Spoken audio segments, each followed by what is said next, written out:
For Michael Kaiser, truly nothing is impossible for him.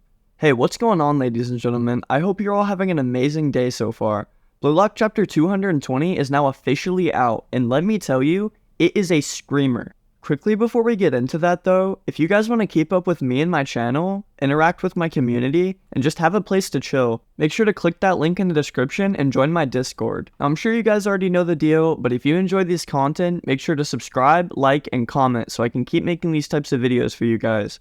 I hope you're all ready for one of the best chapters of Blue Lock yet, so let's buckle up and get right into it. So picking up from where 219 left off, we start off chapter 220 with Isagi being in a pretty tough spot here.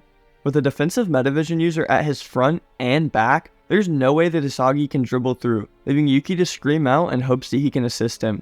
He tells Isagi that this mud boat right here is wide open, assuring his teammates that he can be a reliable option. This new addition of Yuki Miya to the push has surprised both Aiku and Isagi, who were just surprised that he managed to even find them. I mean, at this point, Yuki's vision probably has this man out there playing Subnautica above ground. I mean, it's really like a horror movie. One moment, he just sees dark spots blocking his vision, and the next, it's just another player clowning or insulting him as always.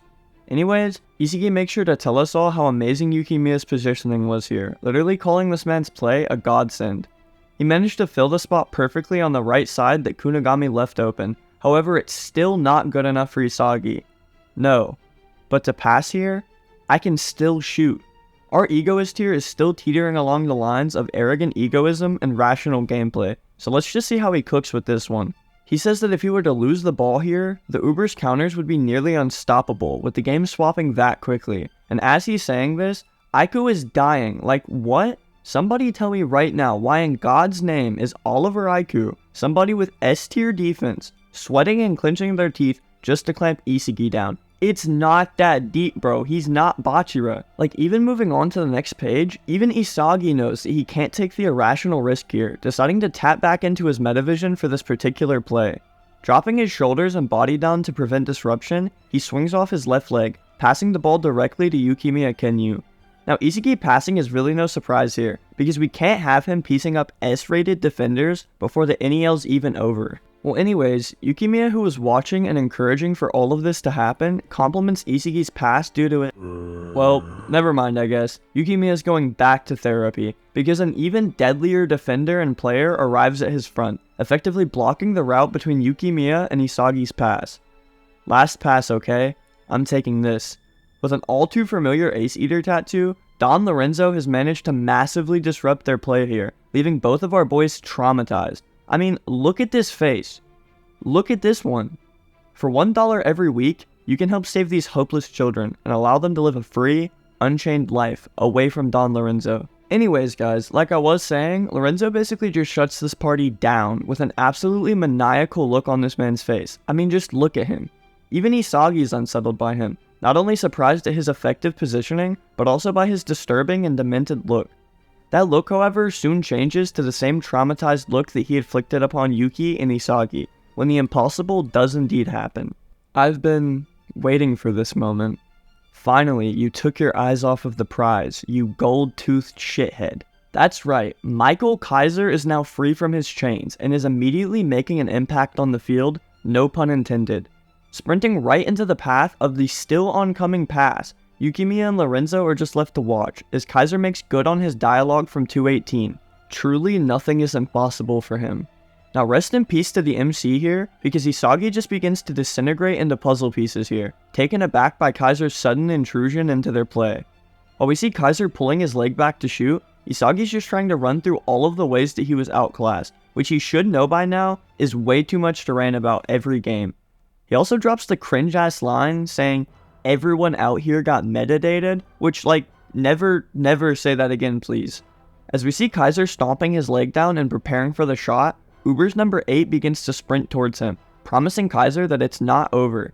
Sendo Shudo, you heard me right, the national U20 team's ace is there for Kaiser, with his job right now being to press this oncoming threat.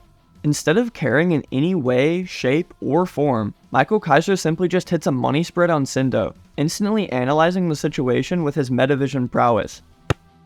No chance. As Sendo dives into the slide tackle, we watch as Kaiser taps the ball gently over his body, leaping with it to continue on the offensive. Now, as much as I wanted a moment from Sendo, unfortunately our boy is left looking like the rest of the field, with him only delaying the inevitable. Also, with that metavision pattern lit up in his eyes, Oliver Aiku tells Sendo that he did good? Huh? He bought some time apparently, but the way that Kaiser's looking at the ball tells me something completely different. Italy's Ubers are working as one combined unit, with Aiku, Ryu, and the goalkeeper all communicating for one common goal: cut off the Emperor's angle. Aiku and the goalkeeper prepare to block the shot, but Ryu on the other hand just fouls the absolute shit out of Kaiser, who's spinning in the air with an uncanny resemblance to my ceiling fan. Now Ness on the other hand is yelling out like usual, complaining that it was a foul, they need a penalty, blah blah blah. Kaiser though, predator vision like a wild animal, a crosshair aimed for the goal, in 3 words is what Kaiser has for the Ubers: eat shit, losers. No, I am not joking, because Michael Kaiser then leaps backwards and jumps high into the air, with it not looking good for the Ubers at all. Sendo's still on the floor, Ryu's getting vaulted over, and Aiku, oh dear god, poor Aiku.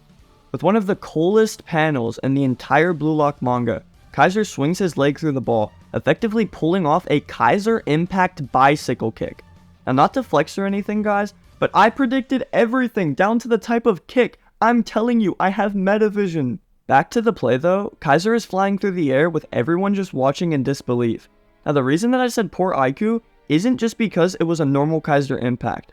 Ubers just got hit with a flying bicycle kick Kaiser impact, which also happens to nutmeg Oliver Aiku, leaving him looking like the Air Jordan logo. With the goalkeeper's name not being Gagamaru, this shot is obviously going to splash into the top net, putting bastard Munchen back into the lead with a score of 2-1. All the fans and watchers of the NEL go absolutely insane after seeing this play, with them all cheering and freaking out in celebration. The players on the field, however, well, they're just mortified. I mean, look at their faces here. Everyone's evolving, it's a high-level chess match, none of that shit matters. Kaiser destroyed and sunk the field into chaos with one single shot. Nothing but pure darkness and hate is in his eyes, because Kaiser has truly put forth his effort for once, resulting in a super goal that surpasses any other feat that we've seen so far.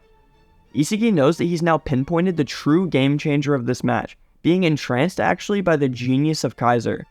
Now, for those of you who don't know, the Blue Lock manga will actually be going on a break next week, so chapter 221 will not be out for another 2 weeks.